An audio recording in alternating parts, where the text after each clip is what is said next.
بسم اللہ الرحمن الرحیم۔ تہجد کے وقت سب سے بہترین پڑھنے والے کلمات۔ اگر کوئی شخص تہجد کے وقت ان کلمات کو پڑھنے کے بعد اللہ پاک سے دعا مانگے گا تو اللہ پاک اس شخص کی دعا کو فوراً قبول فرمائے گا۔ تہجد کے وقت ان کلمات کو پڑھنے والے کی ہر حاجت پوری ہوگی، اور تہجد کے وقت ان کلمات کو پڑھنے کے 10 فائدے یہ ہوں گے: اس شخص کی دعا قبول ہوگی، وہ شخص اللہ کے پسندیدہ بندوں میں شمار ہوگا، اللہ تعالیٰ کا قرب ملے گا، اس کی خشونتی ملتی ہے، جو پچھلے گناہ ہو چکے ہوتے ہیں اس کی معافی ملتی ہے، آگے آنے والی زندگی میں گناہوں سے بچنے کی توفیق بھی ملتی ہے، اور ساتھ ہی ساتھ اللہ رب العزت کی جانب سے شفا بھی ملتی ہے۔ تہجد بہت لاڈلی عبادت ہے، اور اس عبادت تک جو پہنچ گیا وہ اللہ کا پسندیدہ شخص ہے۔ تہجد کی نماز یہ ثبوت دیتی ہے کہ تمہیں اللہ سے اور اللہ کو تم سے محبت ہے۔ وہ رب جسے اپنی محبت نوازنا چاہتا ہے اسے تہجد تک لاتا ہے۔ تہجد پڑھنے والے کی دعا رد نہیں کی جاتی۔ تو جو کلمات آپ نے پڑھنے ہیں وہ توجہ کے ساتھ سنیے، اور ہو سکے تو ان کلمات کو میرے ساتھ مل کر بھی ایک مرتبہ پڑھ لیجئے۔ لا الہ الا اللہ الملک الحق المبین، یا حی یا قیوم برحمتک استغیث، لا حول ولا قوة إلا بالله العلي العظيم، لا إله إلا الله سبحان الرحمن الرحيم، لا إله إلا الله سبحان الفتاح العليم، لا إله إلا الله رب العرش العظيم، ربنا ظلمنا أنفسنا وإن لم تغفر لنا وترحمنا لنكونن من الخاسرين، اللهم إني أعوذ بك من ضيق الدنيا وضيق يوم القيامة، يا مسبب الأسباب، يا الله يا رحمن يا رحيم، يا مقلب القلوب ثبت قلبي على دينك، أستغفر الله الذي لا إله إلا هو الحي القيوم وأتوب إليه، أستغفر الله الذي لا إله إلا هو الحي القيوم وأتوب إليه، أستغفر الله الذي لا إله إلا هو الحي القيوم غفار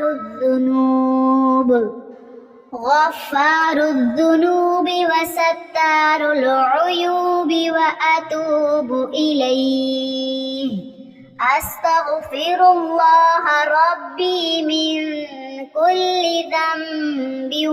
وأتوب إليه، حسبنا الله ونعم الوكيل، يا حي يا قيوم برحمتك أستغيث، سبحان الملك القدوس، رب اغفر وارحم وأنت خير الراحمين، لا إله إلا الله وحده لا شريك له له الملك وله الحمد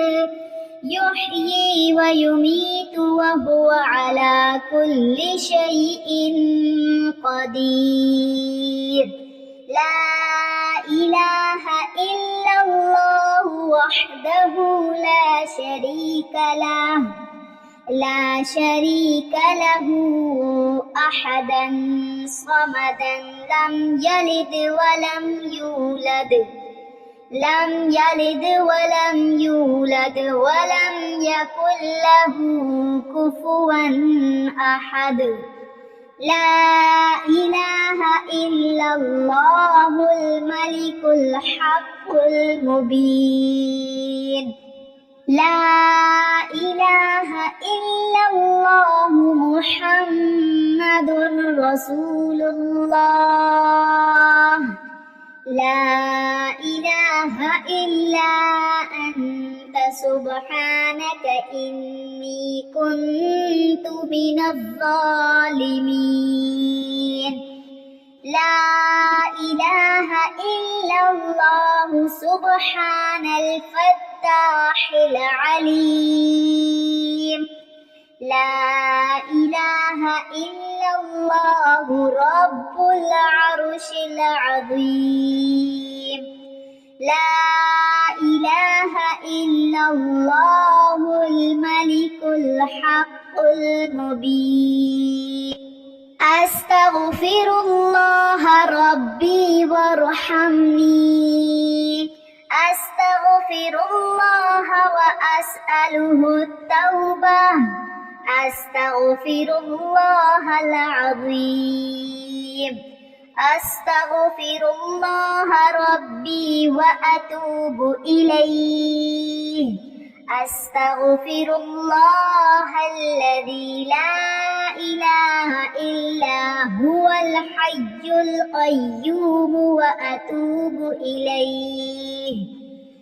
أستغفر الله الذي لا إله إلا هو الحي القيوم غفار الذنوب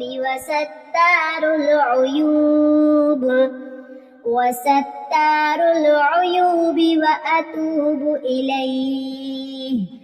أستغفر الله ربي من كل ذنب وأتوب إليه لا إله إلا الله سبحان الرحمن الرحيم سبحان ربك رب العزة عما يصفون وسلام على المرسلين والحمد لله رب العالمين। तो इन कलिमात को पढ़ लेने के बाद आपने अल्लाह के आगे गिड़गिड़ा कर दुआ मांगनी है। अल्लाह पाक आपकी दुआ रद्द नहीं फरमाएगा, आपकी हाजत भी पूरी होगी और आपको नेक आमाल की तौफीक भी मिलेगी। तो अगर वीडियो अच्छी लगे तो मेरे चैनल को जरूर सब्सक्राइब कर दें। जज़ाकल्लाह।